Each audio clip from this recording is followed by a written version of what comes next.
In a rise of globalization, with countries merging to create blocks of political and economical alliances, there is nothing more important than being surrounded by political and economical friends. Carrying out how essential the 20th century is for South Sudan, I am Winnie Cirino and you are watching the East African Community Specs.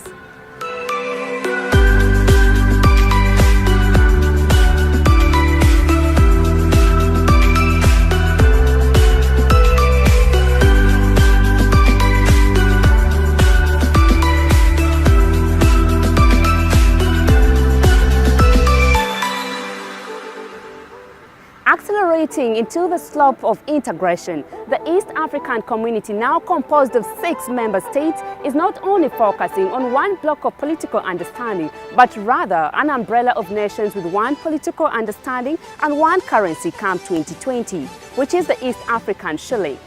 We'll be joined later on by the legislatures of the 6 member states of the East African Legislative Assembly. But before they join me on board, let's have a quick report by my reporter James Arusi.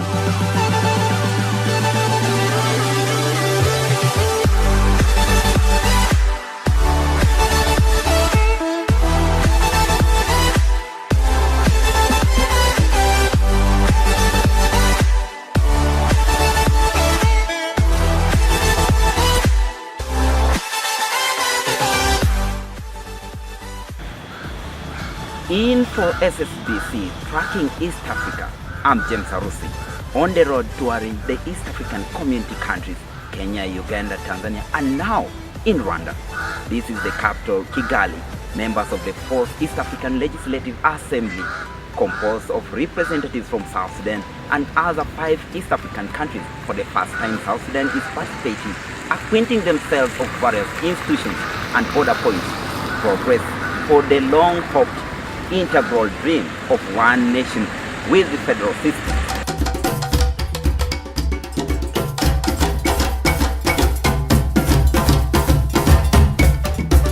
Enjoying the gift of nature that adorns the block, from Mombasa to Kigali by road, the region has witnessed infrastructural connectivity since its establishment in 1999. From the development of the standard gauge railway lines to road network projects, connectivity in the bloc is no longer a challenge. With the establishment of the East African Community Common Markets in 2010, the region now eyes to introduce a single currency by 2024. This is to enhance establishment of a political federation as soon as the East African Political Federation Constitution is drafted. In the Treaty of Establishing the Community, institutions like the East African Civil Aviation Safety and Security Oversight Agency, the Inter-University Council for East Africa, Lake Victoria Fisheries Organization, East African Development Bank, and the East African Science and Technology Commission were installed. All the achievements in the East African Community member states are destined to form one federal political bloc.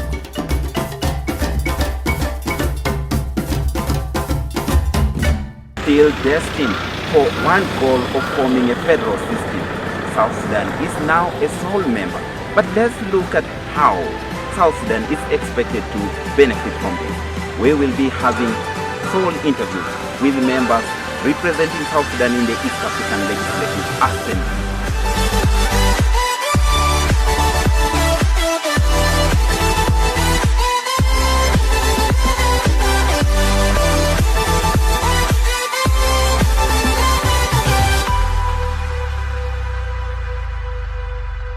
Thank you so much, James Arusi, for that report. And now, a region with the 6 member states sharing a common agenda, which is the integration. We are joined by South Sudan's representatives to the East African Legislative Assembly. Starting from my first right is Honorable Kulia Kennedy Ayason. Welcome. And to my second right is the chairperson, Honorable Thomas Dudgat-Kek. You're welcome. And to my third right is Honorable Gabriel Alak Garang. You as well welcome. And to the farthest is Honorable Gideon Gatpan Thwag. Gentlemen, you're all welcome to this program. Thank you. Yes. Now, as we all know that South Sudan joined the East African Community in 2016, and there has been a lot of misunderstanding and confusion of both positive and negative thoughts of why South Sudan is joining the East African Community. And today we are looking in depth of why South Sudan joined the East African Community. So we'll start with what exactly is the East African Community. Let me have the chairperson initiate the talk. Thank you very much, Madam. First of all, we want to introduce, to make some introduction into this important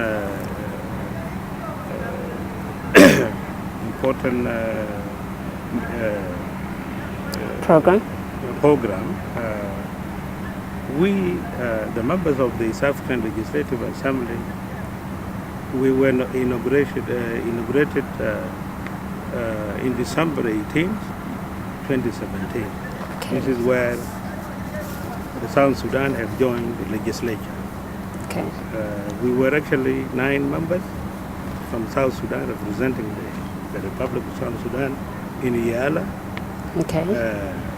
Later on, after the inauguration in January, we participated in very important activities of the legislature, which was an induction session, which was actually conducted in Uganda, capital Kampala, Sure. hosted by the government of Uganda. That went on for 3 weeks.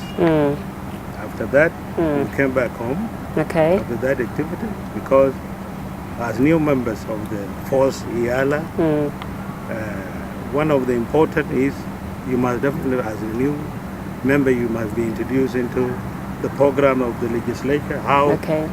the legislature work. Okay. Now, before we enter into the program, just tell us a little bit of the history of the East African I'll come Community. there, I'll Okay. come there. Okay. Then later on, we recently, last month, Yes. we have joined a very important activities, which was part of our oversight work, Okay. which we have toured all, most part of the East African community, being Kenya, Yes. Uganda, Yes. and then Tanzania, Rwanda, and Burundi. Okay. We were divided into 2 teams, in which one was Northern Corridor, Okay. which covered most part of Kenya and Uganda, and then Southern Corridor cover the southern part of the community, which is Burundi, which include Burundi, Tanzania, and Rwanda. Okay. This is so far the activities in which we have participated as a force EALA. When I come into the question, which will also my colleague will also contribute, Yes. the formation of the East African, or the ideas of the East African bloc, it goes to years back. This was during 60s when 3 principles from Tanzania and Uganda, Kenya, Mzee Nyerere, and then Milton Obote Yes. from Uganda, and then Mzee Jomo Kenyatta. These are the people who are behind the ideas of establishing a federation. The goal is to integrate the East African community and form a East African bloc. This was the goal behind this. But Okay. it goes to 1960, 1961, 1963, 65, because it was a process. Okay. Honorable Kennedy, probably you can add, or yes, you wanted to add on that point? Yes, as Honorable Thomas had just mentioned, Yes. it was in 1967 that the East African Community was established by the 3 countries, Kenya, United Republic of Tanzania, and Uganda. Yes. It went on for about 10 years, and it collapsed. There were only a few institutions that remained by then. It collapsed in 1977 because of some challenges. But again, Do you mind telling us probably some of those challenges so we just get to know what exactly challenges, I happened? think some were ideological. Okay. You know, in those early days, there were some who thought that people must go the Eastern Bloc. Others were saying that's not the way. And well, of course, there are many challenges because sharing of the, of the benefits Yes. of the organization.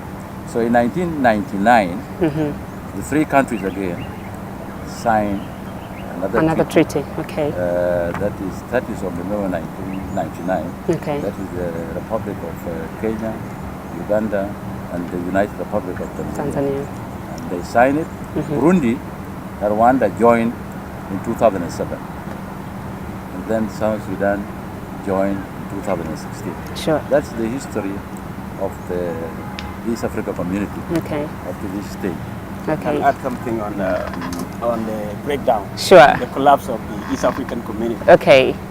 Yes, as mentioned by Honorable Thomas, it goes years back as the initiative from 1960s. Yes. But actually it came to collapse in 1977, 10 years after. So this collapse was mainly caused by ideological differences, but in particular, you know, this was the era at the time, this is the time that the countries got independent, these three countries that formed it first. Okay. So that was the time of independence. And then when they got independence, these three leaders, that is the Mwalimu Julius Nyerere of Tanzania, and then Jomo Kenyatta of Kenya, and then there was Milton Obote in Uganda. So when they got their independence, and then they were engaged in the local politics. They wanted to actually find their grounds in their political parties and how to control the country. Yes. Then, because that the same community, this cooperation was actually driven by political will before. So it is not economic driven, or neither it was people centered. So it was political driven. Since it was political driven and these people were engaged in their various states, then it received less attention. And then the other thing was that they developed their different ideologies of economic setup. The Kenyan became too much capitalist, and then the Tanzanian went on the Ujamaa, that is a socialist, and Ugandan combined both. What Milton was calling like common people's or common man charter or common man chapter. You see, they were having these ideologies. They could not come together, and that was actually what is behind. And now, finally, when Amin came and took over, came up with the coup in 1971. You know, now Tanzania did not buy the idea of the coup, so they did not recognize Amin. So basically, that's what made it. But yes, and then now the Tanzania now hosted Milton Obote again. So now people could not meet because these regional states they need to meet at one point. Sure. But now because of that difference, they cannot actually meet together. Then it went that way. Okay. And only East African Development Bank that survived on a different charter. Then the rest went off. That was the collapse of the community. Great, thank you so much, Honorable Gideon, for that clarification. Now, Honorable Kennedy, probably tell us what are the main objectives of the League of the Nations coming up together, probably looking at the political and economical together with the social objectives. Yeah, thank you so much. You know, a region does not exist unless people come together. Sure. So the East African community was formed simply because of economic reasons. And then, of course, the founders of this community have got the intention of having one federated state, which is the East Africa state. Sure. And therefore, first of all, they start by economic sector of it.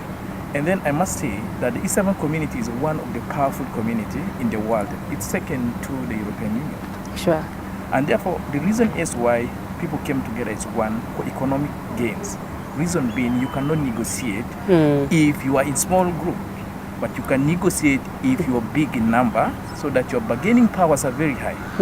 Otherwise, 8 million people like South Sudan cannot negotiate with a country of, say, 1 billion like China. Sure. But if they come together, the region has a population of 170 million. Therefore, they can best negotiate very well with other countries or with other partnerships. Political, of course, you know that when people come together, they share ideas, they share ideologies, and therefore you can't find that they do control themselves in whatever they do. Sure. That is why the community is trying to gain sort of stability. And by the way, as I've said, it's one of the powerful communities in the world. Okay. Probably, Honorable Gabriel, let me jump a little bit, the chairperson. Do you have some more objectives probably to add on what Honorable Kennedy just said? Well, of course, the objectives of the East African community is in fact to really to widen and deepen Yes. the cooperation with the partner state in the economic, political, social, and cultural aspects. This one, the objective is really to get a real prosperous and stable, secure, and integrated East Africa, whereby people can be able to move freely, goods can be able to move freely, capital can be able to move freely, and then be able really to market some of the products that they produce. Because in economics, Yes. they say you make use of the, the advantage of big numbers, economics of scale. So when we are in a big market and we produce, then we can be able to sell among ourselves, and then we can be able to deal with the bigger markets of the United States or China. Okay. So there are a lot of benefits that we can get out When of we are this, bigger. integration. Okay. And eventually, the main aim is to have a federal states of East Africa, Okay. which can lead into a confederal or a federal states of East Africa. This has been a dream of our leaders from the independence time. Those of Mwalimu Nyerere, as mentioned, and Jomo Kenyatta, and Kwame Nkrumah, Haile Selassie. And these are the basis the AU was established. So the AU is encouraging member states to hold in blocks, so that you use these building blocks to have a federal or confederal United Africa. So East Africa is one of the blocks. Okay. We have other blocks, COMESA, SADC, Mugrev, ECOWAS. So this is being encouraged by the AU, that you must belong to some of the, the organizations of the continent. Sure. Because there is a vision of the AU that one day will be one federal state or will be a confederal state. Sure. So I think Thank you. this is what I can add. Thank you for that Thank you. point. Thank you so much, Honorable, for that point. Well, now let me come back to the chairperson, Honorable Thomas. How did South Sudan, in less than 8 years of independence, manage to join the East African community? Yet there are very many countries that got independence long time, but they haven't yet joined the East African community. Thank you very much. This is a very important question. Again, I'll put it, it goes back to the history. Sure. South Sudan, in terms of its norms, cultures, put it,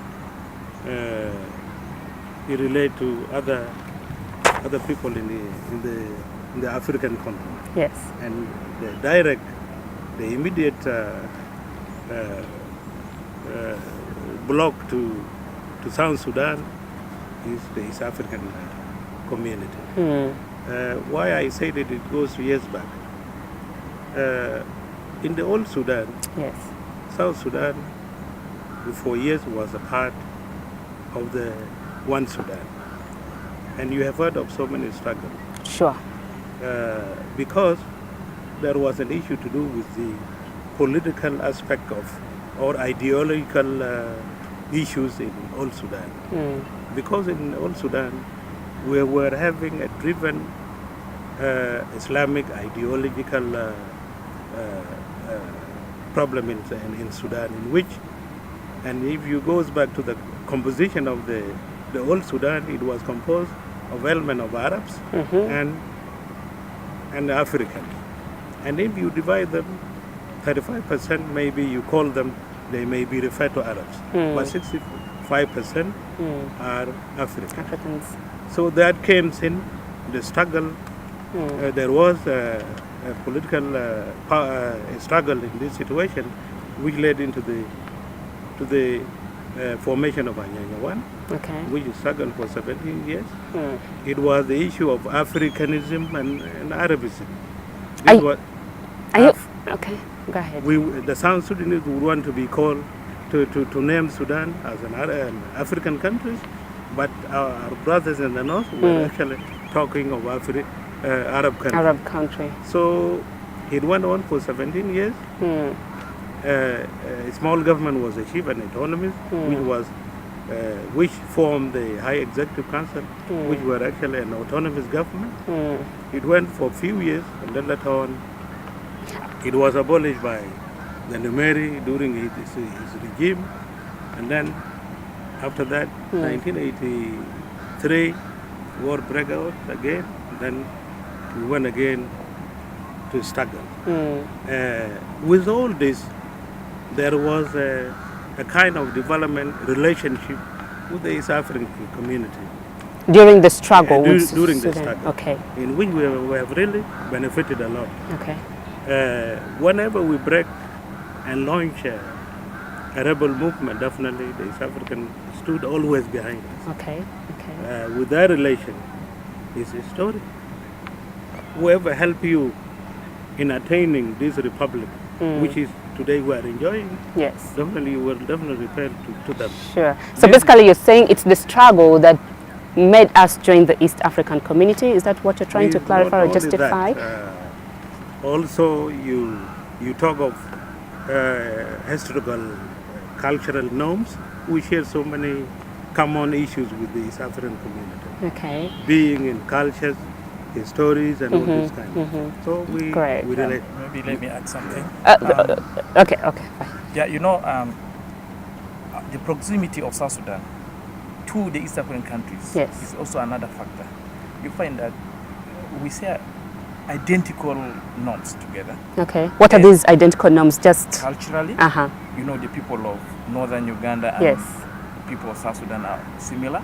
You talk of Kenya, they're similar. You talk of Tanzania, there are a lot of integration. Okay. And secondly, 8 years we joined the community. There's no country currently that has not joined any economic bloc or any other community.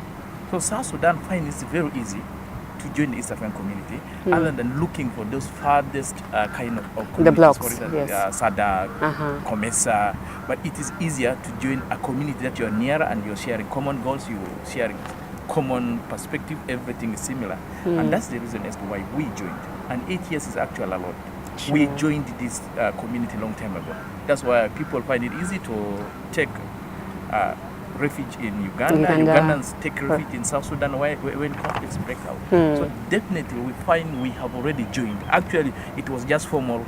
We were just formalizing it, but we were part of East Africa a long time ago. Before actually officially joining. Not to forget also the historical aspect. Yes. It is important to be emphasized. Our leaders, before the independence of Sudan, they had wished to be part of East Africa. Okay. So when we became independent in 2011, our brothers and sisters from East Africa welcomed us to East Africa. And when we applied, they easily accepted us. So, okay. Because this was a historical wish of South Sudanese that they have to join East Africa. Okay. As mentioned, you would see most of the struggles, they used to be based here, is either in Uganda, in Kenya, or in Congo, or in Ethiopia. So I think South Sudanese wished for a long time, before independence, that they would wish to be part of East Africa, apart from the proximity and even the similarity of the ethnic groups at the border areas. So there is a historical aspect that we got to emphasize. So people from East Africa had to welcome us, and others have applied, of course, other countries. Like Somalia has applied. Okay, but they haven't yet been accepted. Considered. Okay. And it is the wish of any country to apply into an organization. We were members of COMESA when we were with Sudan. And Sudan is still a member of COMESA. But now, since we are not a member of COMESA, but a member of East African community. We are a member of IGAD. These are trade blocks. And AU encouraged them so that they use them as building blocks to have a united Africa. But, were you trying to confirm that actually, what I want to understand is that, was it the will of the people to join the East African bloc, or basically the East African bloc invited South Sudan to join them? I just want to have a very clear clarification on that point. I think the the East Africa bloc sent a team in 2012. So they invited South No, Sudan. they came. South Sudan applied. Ah. So the team came Okay. and took a lot of information from here. They interviewed in the different ministries, in the parliament, in the government. Yes. So it was found out that most of the institutions or most of the people in South Sudan wanted to join East Africa. So it was South Sudan, the government of South Sudan applied, but they sent their team to come and find out whether South Sudan was qualified to join East Africa. And they found that we were So qualified. I think the information they got was that South Sudan was ready to join the East Africa community. Okay. Anyway, to add into this, to add into Honorable Alak, as we put it, Yes. it referred back to history, to those communities in The East African bloc. Yes. You see, it was both ways. They want us and we want them. Because, as Honorable Kennedy put it, we relate Sure. in cultures. Yes. And The history. border tribes are related. You see, when you talk of Kenya, Yes.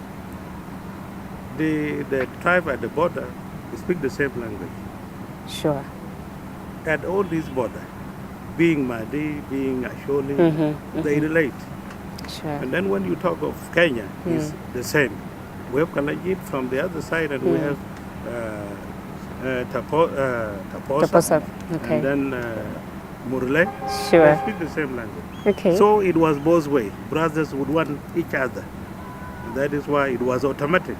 As we put it, it was just from year 2005, already the East African community was ready to accommodate us. Great. Great. Thank you so much for that point. Let me come to you, Honorable Gideon.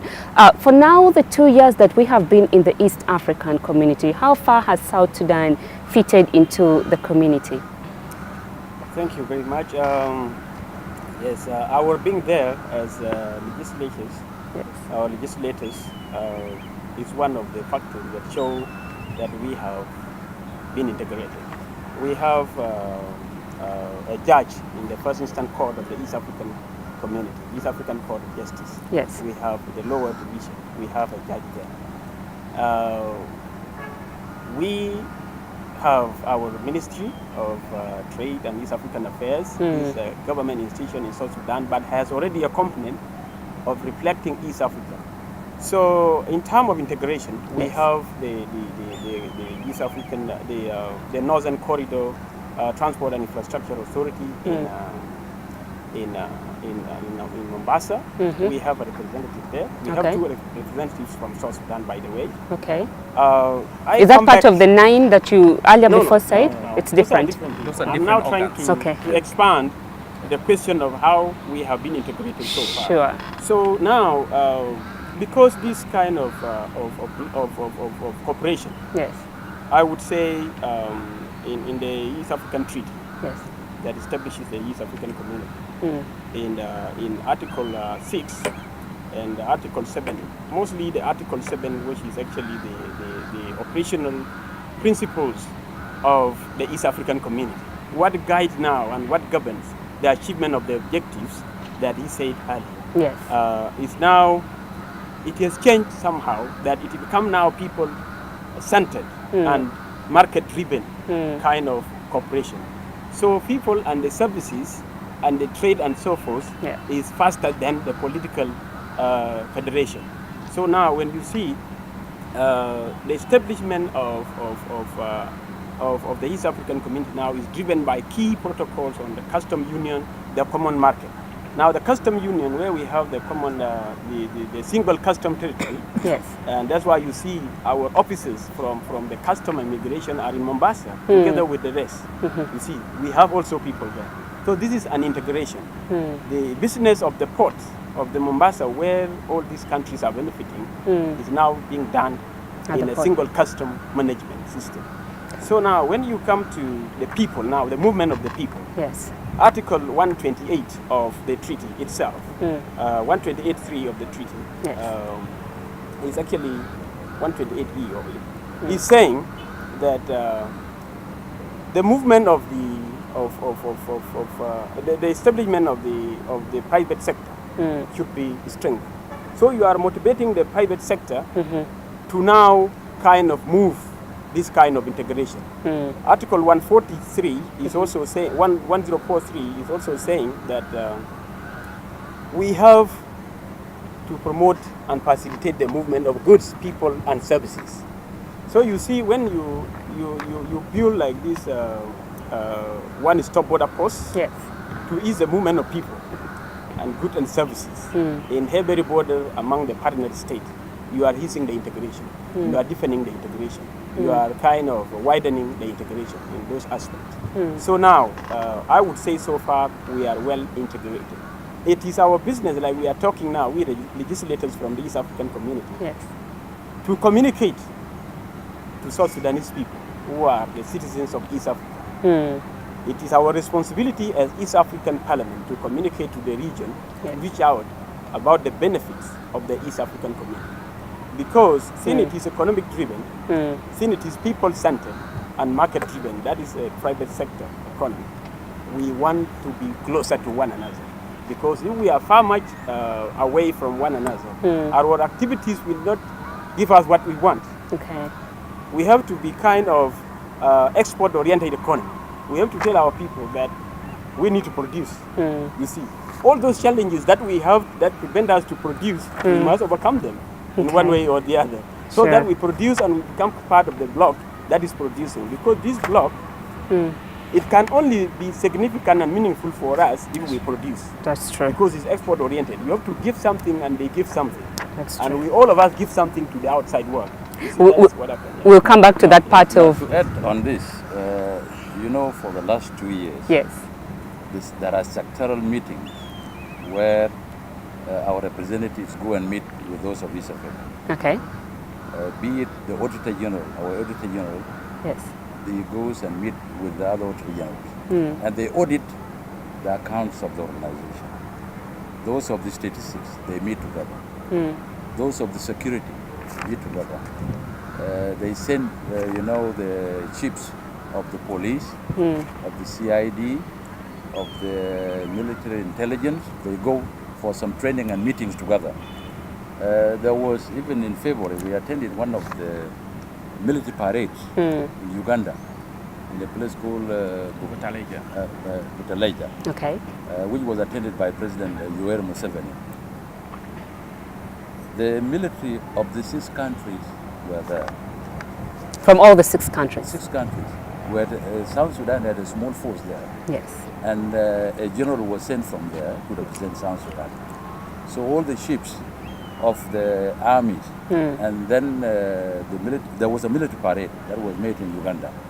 So you'll find that there are sectoral meetings, there is coordination at the sectoral levels. This is an achievement we feel that we have made as a country in the last 2 years, because we are coordinating with all the other sectoral departments in the other 5 East African countries. Yeah, Right. maybe let me add something. You know, Probably you talk on the point of what is South Sudan obliged to do in the East African community. actually all the protocol, Yes. when we join, we're supposed to be automatically, like we should have rectified all the protocols. So by rectifying those protocols, that means whatever happens before, Yeah. we are obliged to do it. For instance, the Common Market Protocol, Yes. that means the free movement of people, the free movement of goods, we're supposed to work on it. Talk of any other thing that the community does before, any other bill, any other protocol that will come into force, we're supposed to oblige and become fully participatory in it. And that's So there's nothing in specific that South Sudan is supposed to do. nothing in specific. All protocols that were signed before and that were going to be signed, South Sudan is supposed to do them. Okay. There Yes. may be obligation. Yes. There are financial obligations, Yeah. of course. Okay. Yeah. South Sudan is supposed to pay. And some of the institutions of the organization, South Sudan is also to pay. We are promised by our government that they will be able to pay. So you haven't yet paid. Not yet paid, but they are promised that they will pay something. Okay. I Okay. need to add something. Yes. Probably be a little bit brief. Yes. This is about the equitable distribution of benefits. You see, when my colleague Honorable Alag said that we have to pay our obligations. Yes. This obligation, when you pay them, you also equally get some benefits, because the nature of the cooperation is actually mutual trust. There is mutual trust, there is political will, there is equal sovereign, that is sovereign equality. And now when you come to the mutual, the distribution of equal benefit, you have to pay your part. You have to meet your obligation, so that whatever being delivered by the community, you are also part of it. Because I don't think you can get fully, everything is equal among the partner states. Even your payment should be equal among the partner states. How much are we paying? Let me be a little bit specific. It depends, because for us we access the community later. Okay. And then the financial year of 2016-2017, yes, we were supposed to pay but you haven't yet paid. $6.7 million. Okay. And then the financial year 2017-2018, we were supposed to pay also about $8 million. So this come up to a total of $15.1 million. So these are all debts on South Sudan. Obligation of South Sudan to pay. Okay. It is an important commitment, like any other regional commitment, and then it is what makes you now to enjoy all those other services. Like you contribute to the community contributes for your own well-being. Okay. So that's it, yeah. Let's hold it there, Giles. We'll pick from there after a very short break. Well, my dear viewers, let's take a very short break, and we'll be right back after that program. This is the East African Community Specs.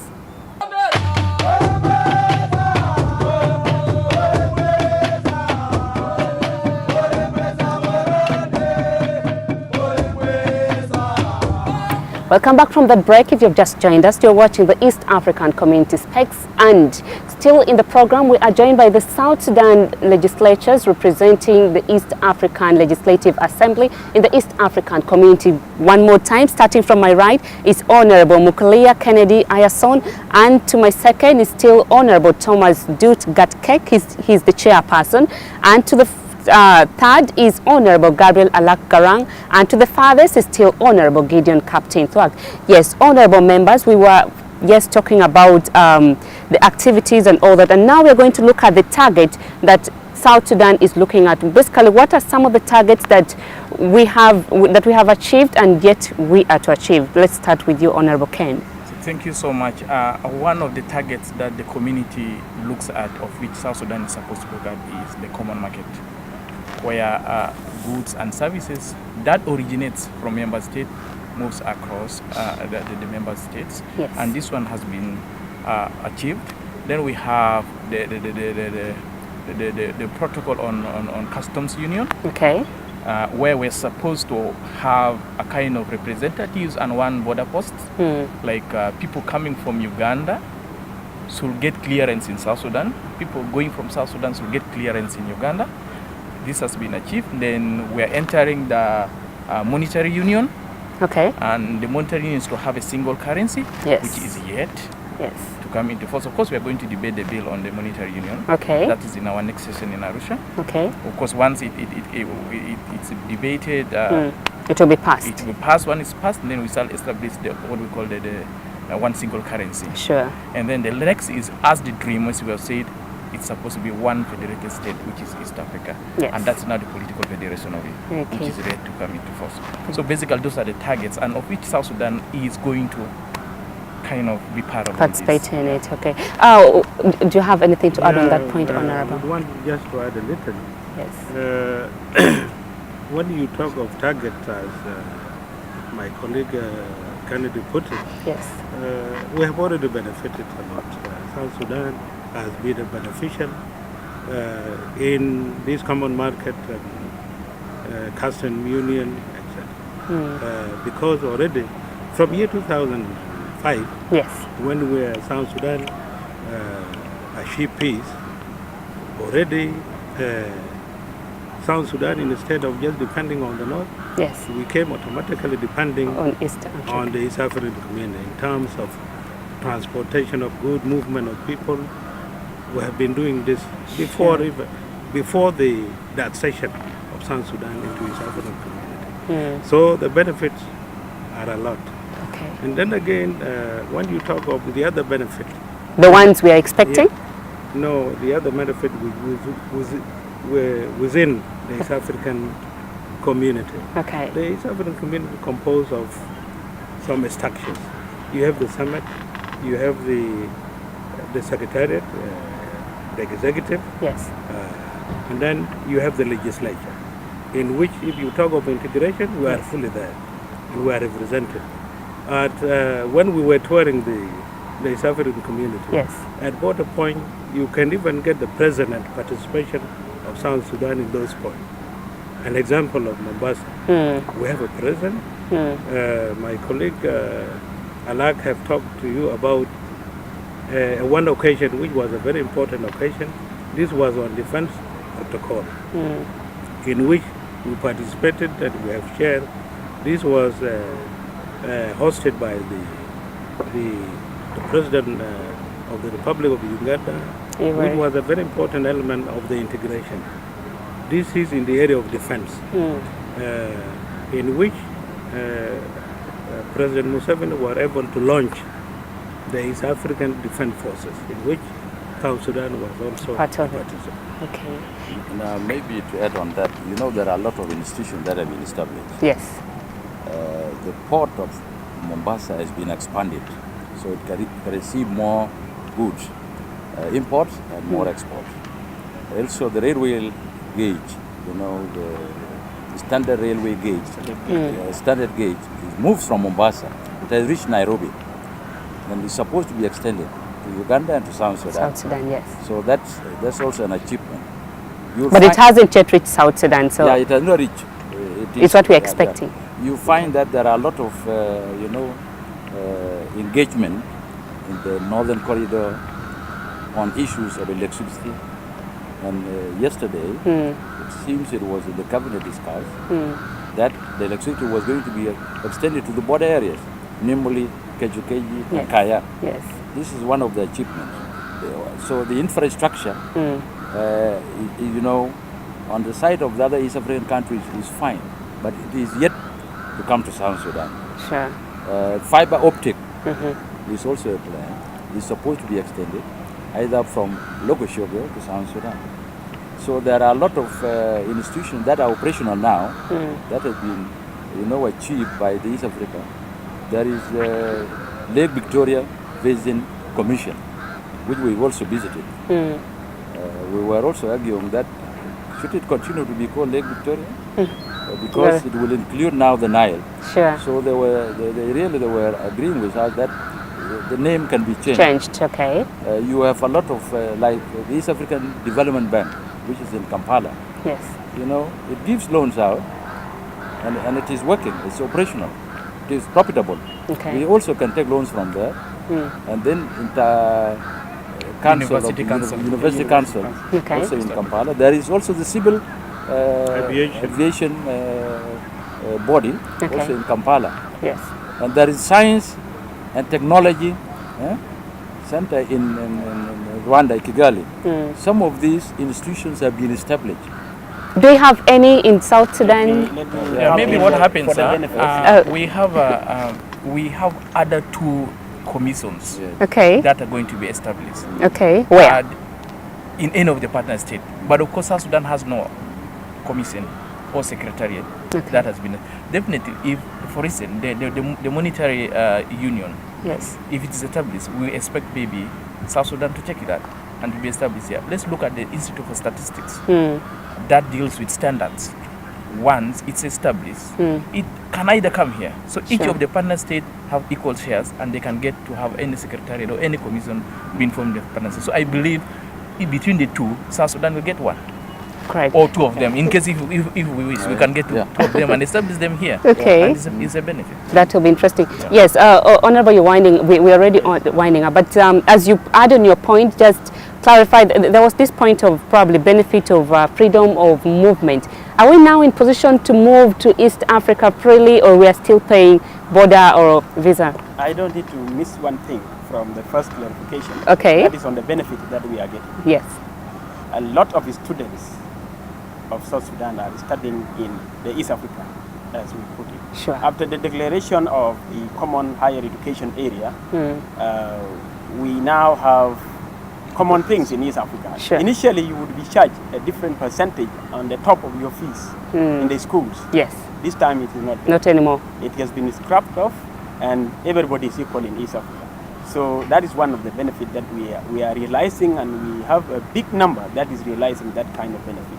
I don't want to forget. Great. Now, the free movement of goods and services and facilitation of the free movement of people, goods and services goes together. These protocols, they follow one another. Yes. The protocol on the custom union has well gone ahead more than the protocol on the common market, where this kind of engagement is being taken care of. For us now, in the fourth EALA, it is our docket now to push on through this other, to see our work is actually to represent, oversight, and legislate. So now, in the oversight work, like what we did when we were going to all those institutions that have been mentioned earlier, yes, we want to make sure that these projects of East Africa community, to determine the status, are they really working? And we give a feedback to the people who are doing the implementation, the right institutions doing the implementation. We give them feedback through our report that this one is not working, this is working. Okay. The harmonization of internal policies and rules and regulation and even the laws, yes, is something that has been approached gradually. You know, when these protocols are now made by the East African community, each protocol cannot stand alone. You need to have subsequent laws to ensure the implementation of the same protocol. Sure. So you see people are going slowly. Gradually. So you cannot, like, today you declare, tomorrow you start full implementation. Sure. So it's a process. Constrained by the national approach to each. Correct. The other country may move faster, the other partner state may move slowly. Okay. Yeah, but South Sudanese moved to Rwanda free. Okay. They moved to Burundi free. Tanzania free. Kenya and Uganda? Kenya and Uganda, not no. yet. And South Sudan, because we are also members, okay? Sure. South Sudan, Uganda, and Kenya. Okay. These are the three countries that are kind of still charging visa among, between South Sudan and they themselves. Okay. But the rest of the countries, South Sudanese can go there free of We surely hope no for visa. that benefit to come very soon. Anyway, Yes, all of them, they have to. Great. We've already come to the end of our program. Probably just half a minute of a message, very brief. Let me start with you, Honorable Ken. Half a minute. Let's join the community and see the benefit in the long run. At the short run, we cannot, but in the long run, we shall see the benefit. Thank you so much. Yeah, from me, the integration is a process Yes. which need patience. Yes. But at the end of the road, definitely the goal will definitely be achieved. So I would want our community in South Sudan has to be patient. Thank you so much. Let the process go as it is smoothly. going. Great. Thank you so much, Honorable Thomas. Joining the East Africa is very essential to us. Sure. The argument that there will come a time when we shall be ready, I think that's not true. The movement we wait for that time, when we think we shall be developed, other countries would have gone. So it is better we join in and we work together, learn from them, we compete together, then I think that's our future. Sure. So this question of negative perspective, way of looking at it, yes, I think it's not helpful. Sure. You don't shy away from joining the other person because you think that that person is better. Is ahead. You know, it was like, in 1954, when South Sudan was saying that we don't want to join the Legislative Assembly, yes, we want an advisory council first, so that we learn the art of politics before we join the Legislative Assembly. No, it is important that we join the East African community, and we can be able to do things in a competitive way with them. Sure. And I think we can progress, and that can bring development, prosperity for South Sudan and East Africa. Thank you. Thank you so much. Yes, Honorable. I would want to say that to tell South Sudanese citizens that the forces of globalization are so powerful. No nation can stand alone to withstand the forces of globalization. Sure. We have to work as a bloc to negotiate for better business. So we have to face the competition. We should not shy away. Sure. We are mature enough in terms of knowledge, in terms of capacity, in terms of everything that make us to compete. Sure. Let us access the market together. Let us face the competition. It is okay, we'll exchange the skills with the rest, but later on it will be for our own good. Sure. Anything that is for the common good need a common approach. So let us go there for us all. Thank you so much, Honorable Gideon. Thank you so much, honorable members, for joining me in this program. I do hope to have you another session of this program. Okay. Well, my dear viewers, this has finally brought us to the end of this program. On behalf of the team behind the scenes, I am Winnie Cirino. This is the East African Community Specs.